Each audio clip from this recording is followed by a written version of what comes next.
तीन फ्रेंड्स मिलकर एक अफवाह फैलवाते हैं, पर प्रॉब्लम तब आई जब इनके अफवाह की वजह से एक लड़की का मर्डर हो गया था। अब क्या सच था क्या झूठ था, ये हम आज की हमारी मूवी गॉसिप ये 2000 की एक मिस्ट्री हॉलीवुड मूवी में देखेंगे। अगर आपको वीडियो अच्छा लगता है तो प्लीज इसे लाइक और कमेंट जरूर कर दीजिएगा। बिना किसी देरी के एक्सप्लेनेशन स्टार्ट करते हैं। मूवी स्टार्ट होती है और हम हमारी मेन कैरेक्टर कैथी को लाइब्रेरी में देख सकते हैं। बुक में उसके फ्रेंड जिसका नाम था डेरेक, उसके लिए कुछ नोट्स रखे थे। इस नोट्स में लिखा था कि आज पार्टी है, तुम्हें आना चाहिए, तुम ऑलरेडी लेट हो चुके हो। कैथी ने उसकी बात मान ली और वो पार्टी में आ गई। हम देख सकते हैं कि कैथी, डेरेक और ट्रेविस ये तीनों बेस्ट फ्रेंड थे। ट्रेविस को एक लड़की पसंद आई पर उसमें उतना ज़्यादा कॉन्फिडेंस नहीं था। कैथी ने कहा कि तुम एक आर्टिस्ट हो, लोगों से बहुत ही अच्छे से बात करते हो, अच्छे से उन्हें ट्रीट करते हो, जाकर उस लड़की के साथ तुम्हें बात करनी चाहिए। ट्रेविस उसकी बात मानकर उसे अप्रोच करता है। बारटेंडर ने कहा कि तुम्हारा फ्रेंड बहुत ही अजीब है। डायरेक्ट कोई बात अच्छी नहीं लगती, पर बारटेंडर का मजा लेने का वो डिसाइड करता है। उसने कहा कि ट्रेविस एक्चुअल में एक पॉप स्टार का बेटा है, वो बहुत ही ज़्यादा अमीर है। हमेशा उसके फादर इधर उधर रहा करते थे तो उसका पूरा बचपन होटल में गया, शायद इसी वजह से वो ज़रा वियर्ड लगता है। इस बारटेंडर ने गेस किया कि ट्रेविस किसका बेटा हो सकता है। जब ट्रेविस वापस आया तो उन्हें वो फ्री ड्रिंक्स देता है। कैथी और डेरेक इस बात का बहुत मजा ले रहे थे। बाद में बार वालों को पता चल जाता है कि एक झूठ था और सबको बाहर निकाल दिया। ये तीनों फ्रेंड्स डायरेक्ट के हाउस में एक साथ ही रहते हैं। ट्रेविस को बुरा लगता है क्योंकि इस मंथ का रेंट वो दे नहीं पाया।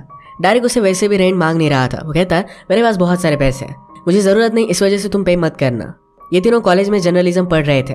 उनके प्रोफेसर लेक्चर में कह रहे थे कि रूमर क्या है और एक न्यूज़ क्या है, इसके बारे में डिफरेंस क्या होता है। अलग अलग लोगों ने ओपिनियन दिए पर डेरेक कहता है कि ये सारी एक सेम ही चीज़ है। बोलने बोलने से बात फैलती है और उसी की बाद में न्यूज़ बन जाती है। एट द एंड ये चीज़ें कुछ भी ज़्यादा मैटर नहीं करती। प्रोफेसर को ये बात उतनी ज़्यादा अच्छी नहीं लगी थी। ये डिस्कस कर रहे थे कि अपने सेमेस्टर के प्रोजेक्ट में वो क्या करेंगे। कैथी को एक आइडिया आया कि हमें एक रूमर स्टार्ट करना चाहिए, देखते हैं कि कितनी दूर तक फैलता है। आज रात भी तीनों मिलकर पार्टी में जाते हैं। डायरेक्ट कैथी के साथ फ्लर्ट करना चाहता है पर कैथी उसे थोड़ा सा भी भाव नहीं देती। डेरेक की जिस भी लड़की के साथ रिलेशनशिप हुए उसके बाद उसने उसे छोड़ दिया था।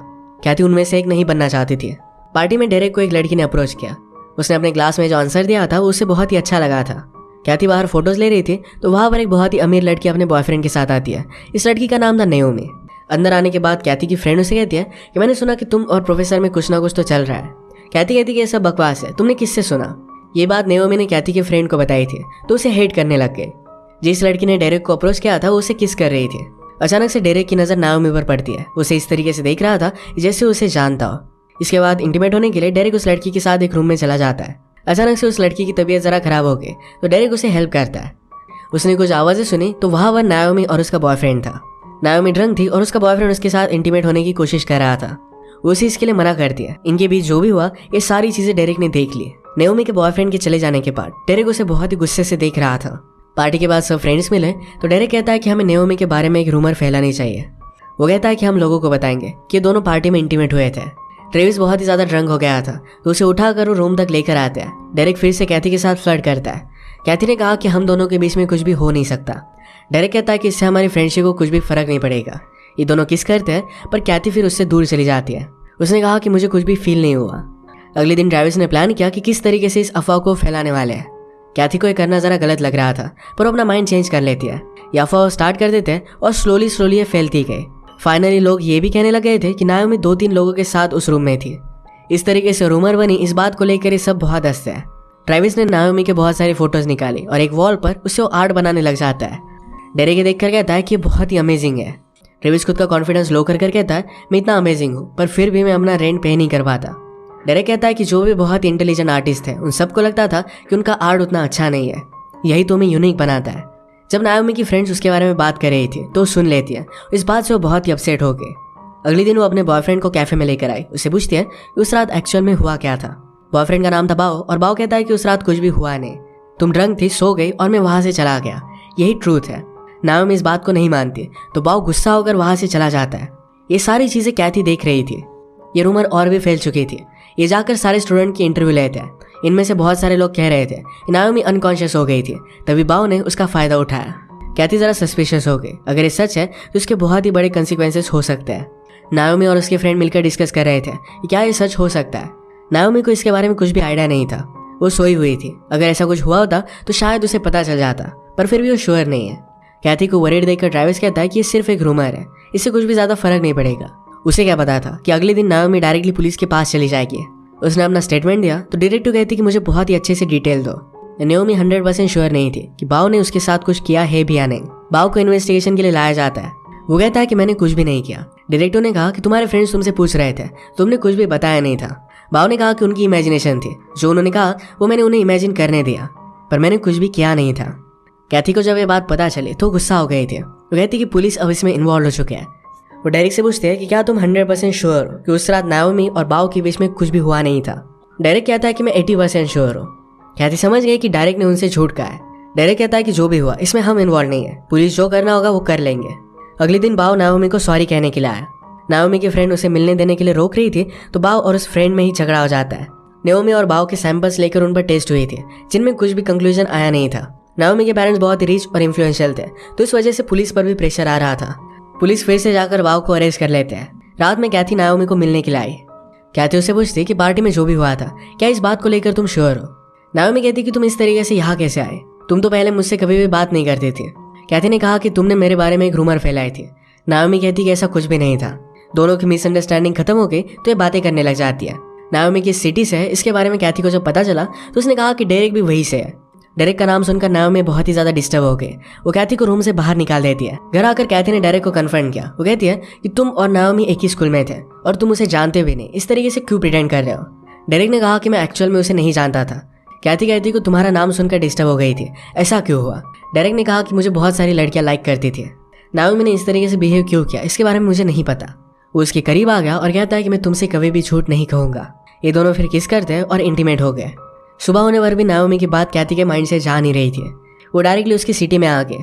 उसने उनकी स्कूल की ईयरबुक देखी। उससे उसे पता चलता है कि डेरेक और नाओमी ये दोनों कपल थे। जाकर उस स्कूल के प्रिंसिपल से बात करती है। उसने पूछा कि नाओमी और डेरेक के बीच में क्या कुछ हुआ था। प्रिंसिपल उसे तुरंत स्कूल से बाहर निकाल देते हैं। ये बहुत ही सस्पिशियस था। वहाँ पर एक टीचर थी जो कैथी को कुछ बताना चाहती थी।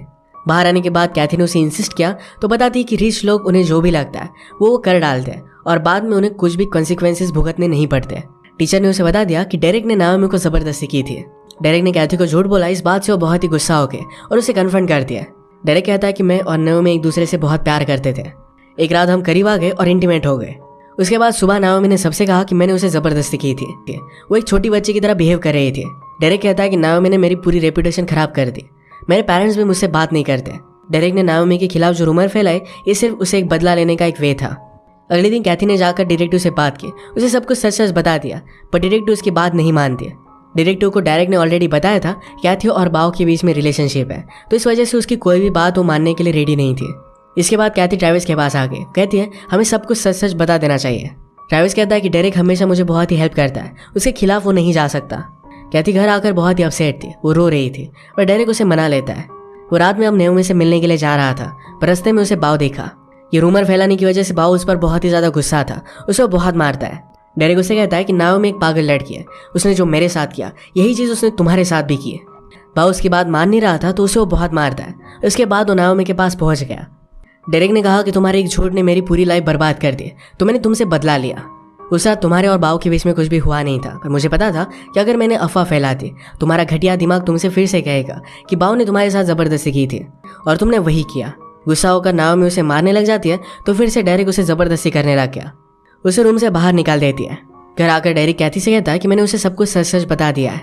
नाओमी के साथ फाइट की वजह से डेरेक के फेस पर निशान बन गए थे। ट्रैविस बाहर से आकर कहता है कि नाओमी की डेथ हो चुकी है। थोड़ी देर में एक डिटेक्टिव इन्वेस्टिगेशन के लिए वहां पर पहुंच जाते हैं। उन्होंने कहा कि कल रात तुम नाओमी के रूम पर गए थे। हमने उसके बॉडी पर स्ट्रगल के निशान देखे।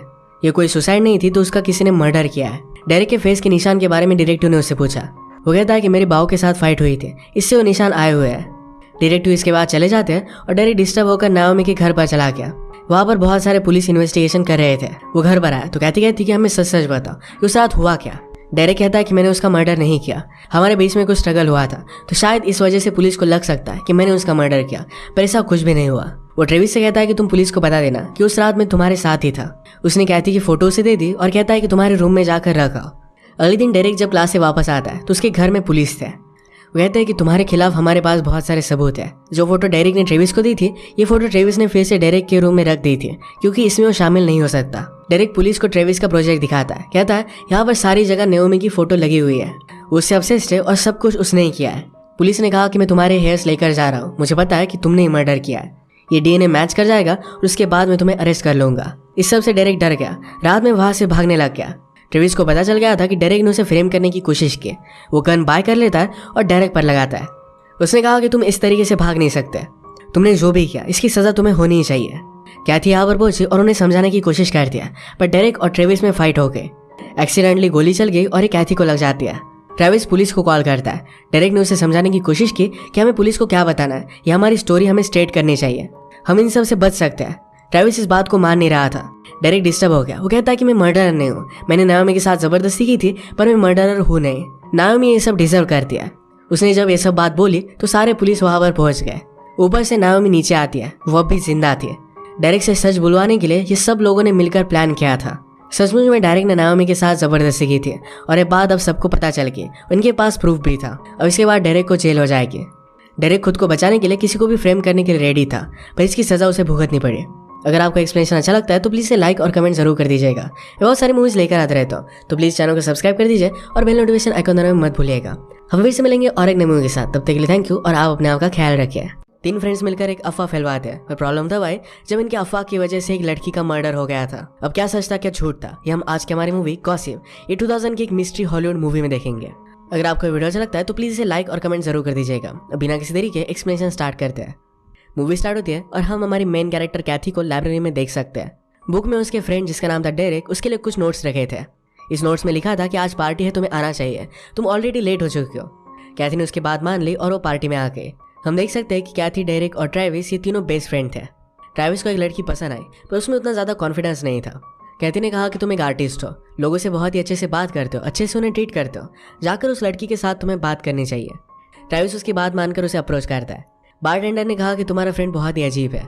डायरेक्ट कोई बात अच्छी नहीं लगती, पर बारटेंडर का मजा लेने का वो डिसाइड करता है। उसने कहा कि ट्रेविस एक्चुअल में एक पॉप स्टार का बेटा है, वो बहुत ही ज़्यादा अमीर है। हमेशा उसके फादर इधर उधर रहा करते थे, तो उसका पूरा बचपन होटल में गया, शायद इसी वजह से वो ज़रा वियर्ड लगता है। इस बारटेंडर ने गेस किया कि ट्रेविस किसका बेटा हो सकता है। जब ट्रेविस वापस आया तो उन्हें वो फ्री ड्रिंक्स देता है। कैथी और डेरेक इस बात का बहुत मजा ले रहे थे। बाद में बार वालों को पता चल जाता है कि एक झूठ था और सबको बाहर निकाल दिया। ये तीनों फ्रेंड्स डेरेक के हाउस में एक साथ ही रहते हैं। ट्रेविस को बुरा लगता है क्योंकि इस मंथ का रेंट वो दे नहीं पाया। डेरेक उसे वैसे भी रेंट मांग नहीं रहा था। वो कहता है मेरे पास बहुत सारे पैसे हैं, मुझे ज़रूरत नहीं, इस वजह से तुम पे मत करना। ये तीनों कॉलेज में जर्नलिज्म पढ़ रहे थे। उनके प्रोफेसर लेक्चर में कह रहे थे कि रूमर क्या है और एक न्यूज़ क्या है, इसके बारे में डिफरेंस क्या होता है। अलग अलग लोगों ने ओपिनियन दिए, पर डेरेक कहता है कि ये सारी एक सेम ही चीज़ है। बोलने से बात फैलती है और उसी की बाद में न्यूज़ बन जाती है। एट द एंड ये चीज़ें कुछ भी ज़्यादा मैटर नहीं करते। प्रोफेसर को ये बात उतनी ज़्यादा अच्छी नहीं लगी थी। ये डिस्कस कर रहे थे कि अपने सेमेस्टर के प्रोजेक्ट में वो क्या करेंगे। कैथी को एक आइडिया आया कि हमें एक रूमर स्टार्ट करना चाहिए, देखते हैं कि कितनी दूर तक फैलता है। आज रात भी तीनों मिलकर पार्टी में जाते हैं। डेरेक कैथी के साथ फ्लर्ट करना चाहता है, पर कैथी उसे थोड़ा सा भी भाव नहीं देती। डेरेक की जिस भी लड़की के साथ रिलेशनशिप हुए उसके बाद उसने उसे छोड़ दिया था। कैथी उनमें से एक नहीं बनना चाहती थी। पार्टी में डेरेक को एक लड़की ने अप्रोच किया। उसने अपने क्लास में जो आंसर दिया था वो उसे बहुत ही अच्छा लगा था। कैथी बाहर फोटोज ले रही थी तो वहाँ पर एक बहुत ही अमीर लड़की अपने बॉयफ्रेंड के साथ आती है। इस लड़की का नाम था नाओमी। अंदर आने के बाद कैथी की फ्रेंड उसे कहती है कि मैंने सुना कि तुम और प्रोफेसर में कुछ ना कुछ तो चल रहा है। कैथी कहती कि ये सब बकवास है, तुमने किससे सुना। ये बात नाओमी ने कैथी के फ्रेंड को बताई थी, तो उसे हेट करने लग गई। जिस लड़की ने डेरेक को अप्रोच किया था वो उसे किस कर रही थी। अचानक से डेरेक की नज़र नाओमी पर पड़ती है। उसे इस तरीके से देख रहा था जैसे उसे जानता हो। इसके बाद इंटीमेट होने के लिए डेरेक उस लड़की के साथ एक रूम में चला जाता है। अचानक से उस लड़की की तबीयत ज़रा खराब हो गई तो डेरेक उसे हेल्प करता है। उसने कुछ आवाज़ें सुनी तो वह नाओमी और उसका बॉयफ्रेंड था। नाओमी ड्रंक थी और उसका बॉयफ्रेंड उसके साथ इंटीमेट होने की कोशिश कर रहा था। वो उसे इसके लिए मना करती है। इनके बीच जो भी हुआ ये सारी चीज़ें डेरेक ने देख ली। नाओमी के बॉयफ्रेंड के चले जाने के बाद डेरेक उसे बहुत ही गुस्से से देख रहा था। पार्टी के बाद सब फ्रेंड्स मिले तो डेरेक कहता है कि हमें नाओमी के बारे में एक रूमर फैलानी चाहिए। वो कहता है कि हम लोगों को बताएंगे कि ये दोनों पार्टी में इंटीमेट हुए थे। ट्रेविस बहुत ही ज़्यादा ड्रंक हो गया था तो उसे उठाकर वो रूम तक लेकर आते हैं। डेरेक फिर से कैथी के साथ फ्लर्ट करता है। कैथी ने कहा कि हम दोनों के बीच में कुछ भी हो नहीं सकता। डेरेक कहता है कि इससे हमारी फ्रेंडशिप को कुछ भी फर्क नहीं पड़ेगा। ये दोनों किस करते हैं, पर कैथी फिर उससे दूर चली जाती है। उसने कहा कि मुझे कुछ भी फील नहीं हुआ। अगले दिन ट्रेविस ने प्लान किया कि किस तरीके से इस अफवाह को फैलाने वाले हैं। कैथी को ये करना ज़रा गलत लग रहा था, पर अपना माइंड चेंज कर लेती है। ये अफवाह स्टार्ट कर देते हैं और स्लोली ये फैलती गई। फाइनली लोग ये भी कहने लगे थे कि नाओमी 2-3 लोगों के साथ उस रूम में थी। इस तरीके से रूमर बनी। इस बात को लेकर ये सब बहुत हंसते हैं। ट्रेविस ने नाओमी के बहुत सारी फोटोज निकाली और एक वॉल पर उससे वो आर्ट बनाने लग जाता है। डेरेक ये देखकर कहता है कि ये बहुत ही अमेजिंग है। ट्रेविस खुद का कॉन्फिडेंस लो कर कहता है मैं इतना अमेजिंग हूँ, पर फिर भी मैं अपना रेंट पे नहीं कर पाता। डेरेक कहता है कि जो भी बहुत इंटेलिजेंट आर्टिस्ट थे उन सबको लगता था कि उनका आर्ट उतना अच्छा नहीं है, यही तो हमें यूनिक बनाता है। जब नाओमी की फ्रेंड्स उसके बारे में बात कर रही थी तो सुन लेती है। इस बात से वो बहुत ही अपसेट हो गए। अगले दिन वो अपने बॉयफ्रेंड को कैफे में लेकर आई। उससे पूछती है कि उस रात एक्चुअल में हुआ क्या था। बॉयफ्रेंड का नाम था बाओ और बाओ कहता है कि उस रात कुछ भी हुआ नहीं, तुम ड्रंक थी, सो गई और मैं वहां से चला गया, यही ट्रूथ है। नाओमी इस बात को नहीं मानती तो बाओ गुस्सा होकर वहां से चला जाता है। ये सारी चीजें कैथी देख रही थी। ये रूमर और भी फैल चुकी थी। ये जाकर सारे स्टूडेंट की इंटरव्यू लेते हैं।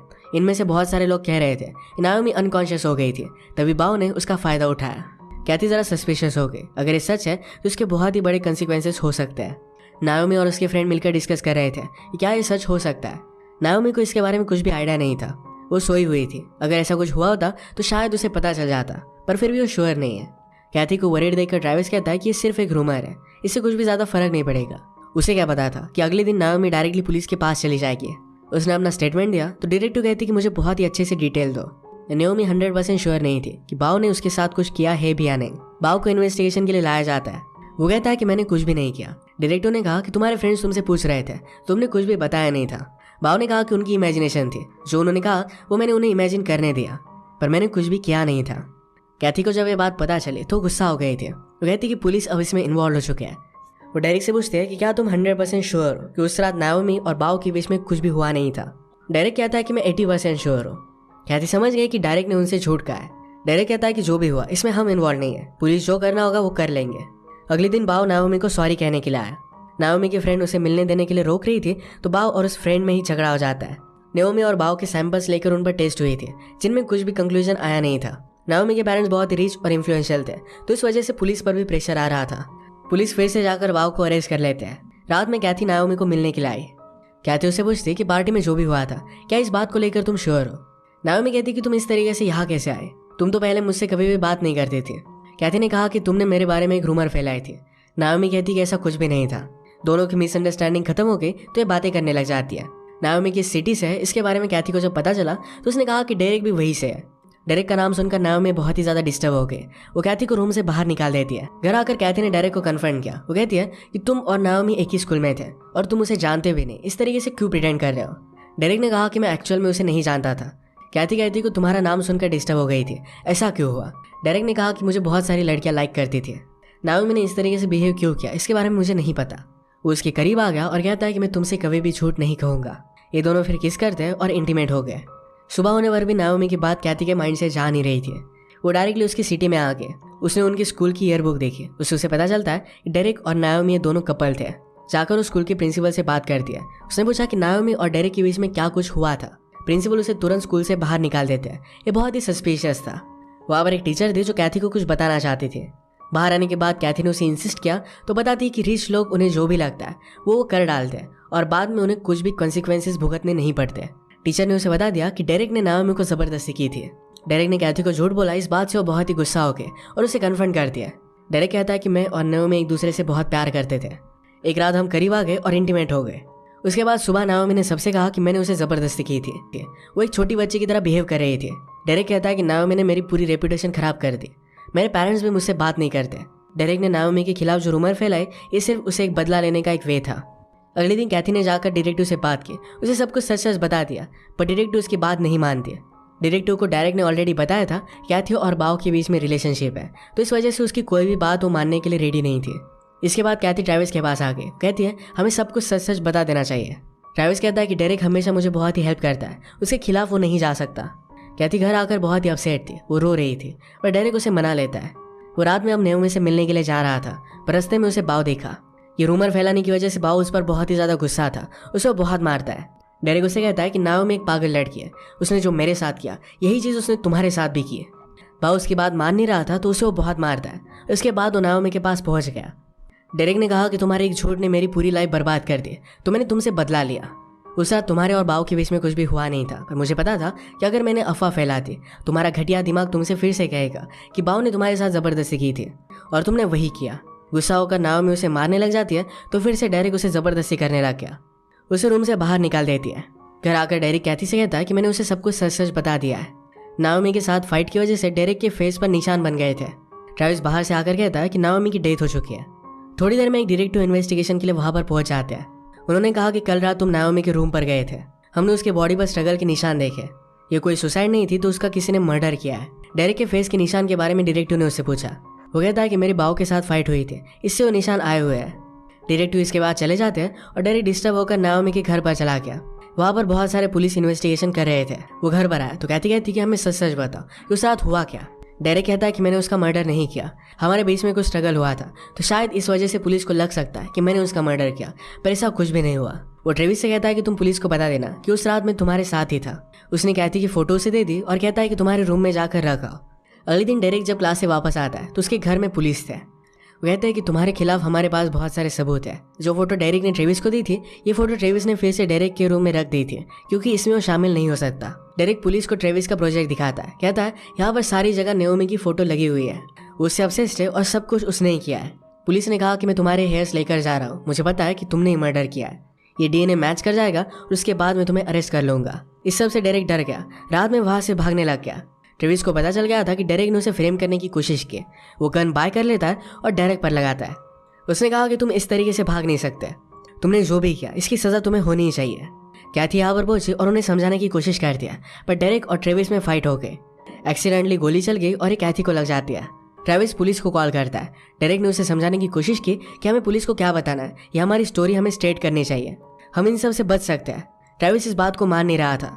डेरेक डिस्टर्ब हो गया। वो कहता है कि मैं मर्डरर नहीं हूँ, मैंने नाओमी के साथ जबरदस्ती की थी, पर मैं मर्डरर हूँ नहीं। नाओमी ये सब डिजर्व करती है।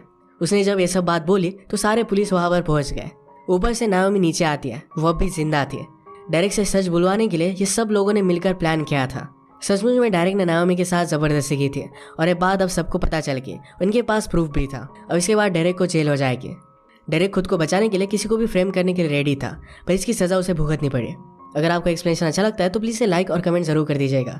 बहुत सारी मूवीज लेकर आते रहता हूँ, तो प्लीज़ चैनल को सब्सक्राइब कर दीजिए और बेल नोटिफिकेशन आइकन दबाना मत भूलिएगा।